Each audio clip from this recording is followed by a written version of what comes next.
El tema que vamos a ver en esta noche es el tema de la Iglesia Católica Romana y las iglesias cristianas evangélicas. ¿Cuántos de ustedes vienen de un trasfondo católico? Levanten su mano.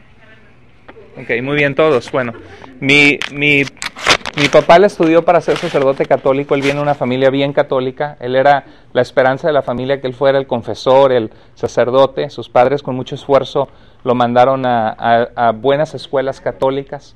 Y para ellos fue, mi papá en una ocasión saliendo de misa, conoció un señor que vendía naranjas y ya lo había visto varias ocasiones y sabía que mi papá siempre iba a misa, todos los días iba a misa mi papá, comulgaba diario, era bien religioso. En Colima sí son, ¿verdad? Bien católicos, de hueso colorado, como decimos. Y mi papá cuando veía que daban un tratado cristiano hasta se enojaba y lo rompía y decía estos protestantes y se enojaba. Y cuando este señor le preguntó, le dijo, si usted muriera hoy, ¿a dónde iría su alma? Y esta fue una pregunta que agarró a mi papá fuera de guardia y dijo, pues yo cómo voy a saber a dónde voy a ir, espero que Dios tenga misericordia de mí. Y él le mostró en la escritura que la Biblia nos dice que Cristo vino para que tengamos perdón de pecados, vida eterna, seguridad de salvación. Y Jesús dice, el que oye mi palabra y crea el que me envió, tiene vida eterna, no vendrá condenación, mas ya ha pasado de muerte a vida. Pero en el sistema católico romano se enseña que la Iglesia Católica es la única iglesia verdadera, que es la que Jesús dejó a través de Pedro, porque Pedro lo hizo el primer papa, la roca sobre la que se edifica la iglesia. De aquí a un mes vamos a continuar este tema y vamos a ver lo del papado, pero ahorita vamos a ver un tema más general, introductorio. Quizá nos tome 2 a 3 meses, o sea, 2 o 3 sesiones, estar viendo este tema. Y se enseña que la iglesia administra los sacramentos. Los sacramentos son maneras en que la iglesia imparte la gracia de Dios. La iglesia es una mediadora para que nosotros recibamos de Dios. Entonces, por lo mismo, ustedes saben que están los santos óleos, donde el sacerdote va y da la última unción a la persona muerta, y se hacen misas para que Dios lleve el alma de esa persona al cielo. Y la Biblia nos deja claro que mientras hay vida hay esperanza, que una vez que morimos ya no hay esperanza, que Dios ha establecido que solamente muramos una vez y después de eso encontremos el juicio ante Dios. Entonces mi papá se maravilló que tenía toda una vida en la iglesia católica, siendo un fiel católico, y nunca le habían enseñado el mensaje tan sencillo de la Biblia, que es Juan 3:16, porque de tal manera amó Dios al mundo, que dio a su único Hijo, para que todo aquel que en Él cree no se pierda, mas tenga vida eterna. Déjenme hacer una pregunta. ¿Les pasó a ustedes algo similar que el testimonio de mi padre? Que tenían a lo mejor mucho tiempo yendo a la iglesia, yendo a misa, pero nunca les habían dicho que usted podía tener seguridad de perdón de pecados, de tener vida eterna. ¿Cuántos de ustedes les pasó algo así? ¿No? Ok. Muy bien. ¿Cuántos de ustedes cuando eran parte de la Iglesia Católica Romana les dijeron que todos los grupos que no estaban en la Iglesia Católica Romana eran sectas? O las sectas protestantes. ¿Oyeron ese término de los sacerdotes o no? Sí. ¿Saben de dónde viene la palabra protestantes o no? Como una introducción nada más de lo que vamos a ver en un mes más. La palabra protestantes viene porque Martín Lutero era un sacerdote católico, doctor en teología en Alemania. Y él vio que llegaron a su ciudad vendiendo indulgencias, donde el Papa garantizaba el perdón de los pecados si tú dabas dinero y las comprabas. Entonces manipulaban a la gente y le decían que cómo era posible que se quedaran con el dinero cuando sus abuelitos, sus hijos, sus padres estaban en el purgatorio sufriendo, y cuando una moneda se entregaba, esa alma salía del purgatorio al cielo. Entonces, cuando Martín Lutero vio esto, se molestó porque estaban lucrando con las cosas de Dios, haciendo negocio. Puso una declaración en la iglesia que él era sacerdote católico en Alemania y lo mandaron a llamar a Roma, y él defendió esa doctrina con la palabra de Dios y le dijeron que estaba contradiciendo la orden del Papa para construir la Catedral de San Pedro en Roma. Este Papa era un Papa que se llamaba León X, que venía de la familia de los Medici. Los Medici eran una familia muy poderosa en Italia, que tenían mucho dinero, que eran prestamistas, y pusieron a gente de su propia familia en el papado, porque el papado se veía como una posición política de mucho poder en la Edad Media. Entonces León X, él era el contrincante de Martín Lutero, y le dijeron de que él renunciara a sus escritos, y dijo, si se me prueba con la Biblia que estoy mal, yo renuncio a lo que acabo de decir.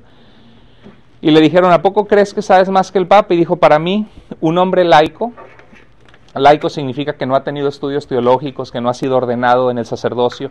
Un hombre laico, con la palabra de Dios en sus manos, vale más que 10 papas sin Biblia, dijo. Y le costó mucho porque lo querían matar, y entonces hubo una junta, un concilio donde se juntaron el Carlos V, ¿se acuerdan del chocolate? Estilo suizo.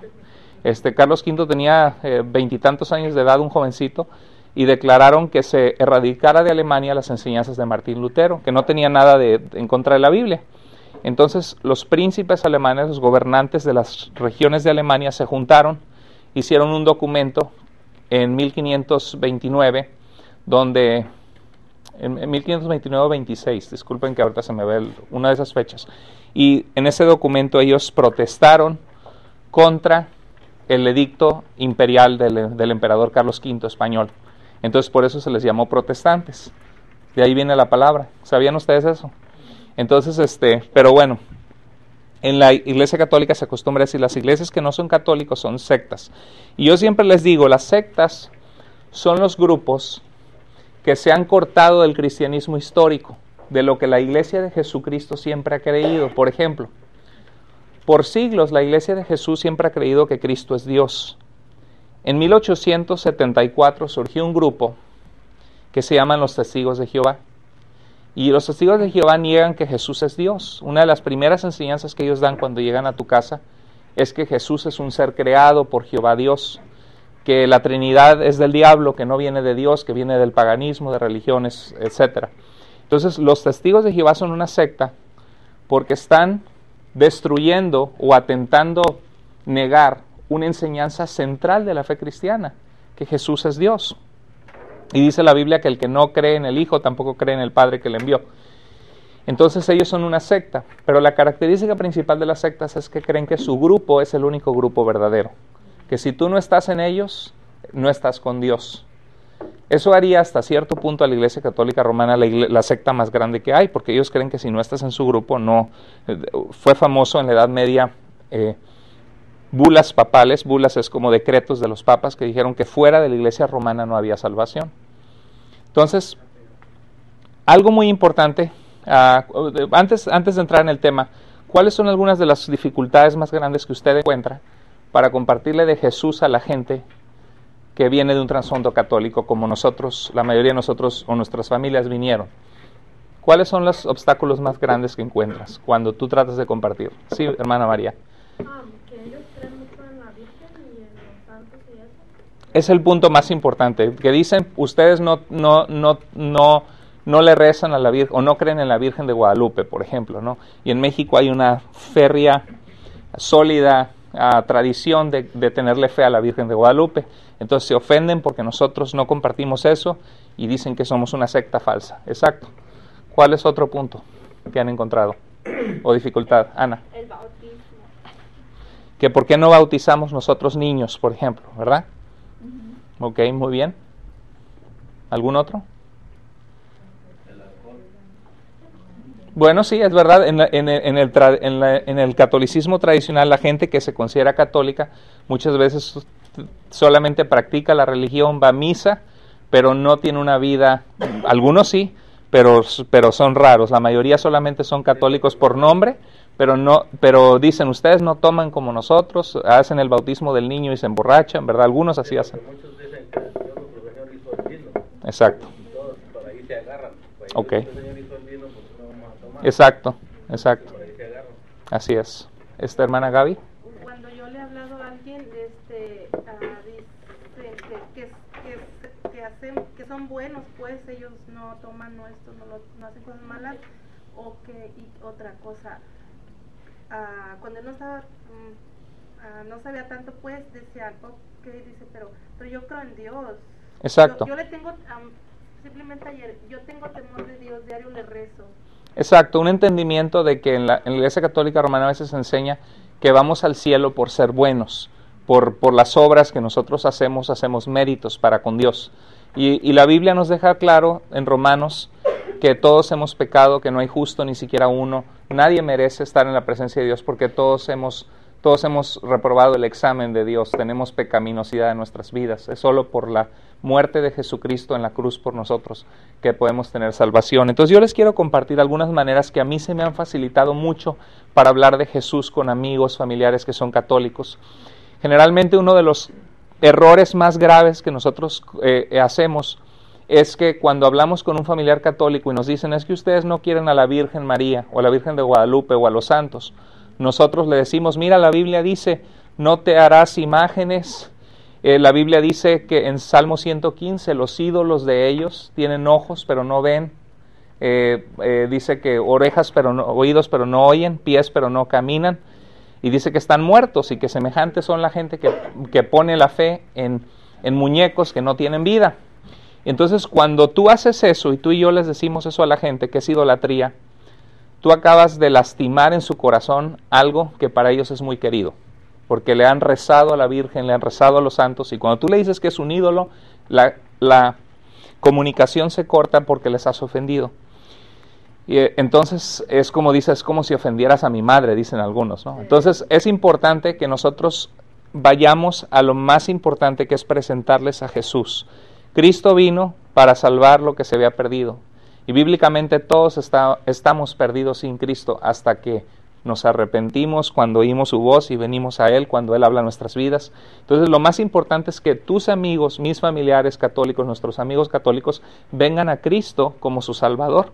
Entonces, más que ganar un debate, tú puedes decir, es que le gané el debate, le mostré en la Biblia que hacer imágenes es idolatría, es tener ídolos fuera de Dios, y le mostré y gané. Pues sí ganaste, pero a lo mejor no te van a volver a hablar del tema y no vas a volver a hablar de Cristo. Entonces hay maneras de hablar, como por ejemplo, ustedes no creen en los santos y la Virgen, y yo les contesto, bueno, creemos en la Virgen María como es descrita en la palabra de Dios, como una mujer de Dios escogida por Dios para ser el instrumento por el cual nacería Cristo Jesús. Estoy seguro que en el cielo vamos a ver a María, que fue una mujer ejemplar, que fue una mujer de Dios, uno de los héroes de la fe de la Biblia, pero la Biblia nunca nos dice que le pidamos, y es por eso que yo no le pido a María. Pero lo más importante es saber que María misma, en Lucas 1:49, por ejemplo, cuando el ángel Gabriel le dice que va a tener al Mesías, a Jesús, ella glorifica al Señor y dice que Dios ha visto su humildad, su bajeza, y que su alma se regocija en Dios su Salvador. O sea, la Virgen María misma necesitaba a su Salvador. Y esa persona en la cual María puso la fe es Dios, y eso es lo que estamos predicando, una relación con Dios. Entonces, pero una manera que he entendido que es muy buena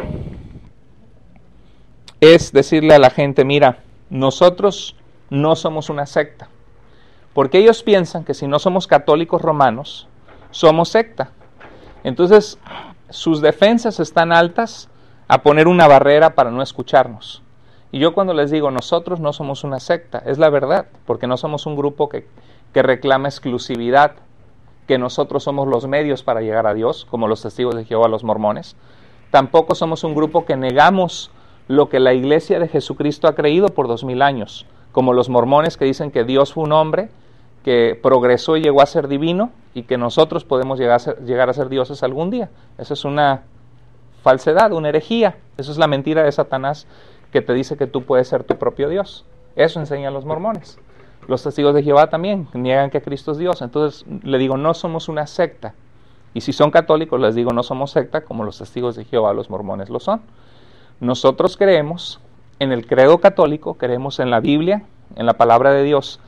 Y cuando yo les comparto eso, muchos de ellos se abren más a escuchar el mensaje de que Cristo les ama, de que Jesús murió por sus pecados. Eso ayuda mucho. Eso es un tip que les doy. Ustedes pueden anotarlo. Cuando vengan estudios así, les aconsejo, les recomiendo que traigan un cuaderno de apuntes, porque lo que oímos se nos olvida, pero si lo anotamos, se refuerza. Entonces, vamos a ver una cosa que es importante. Cuando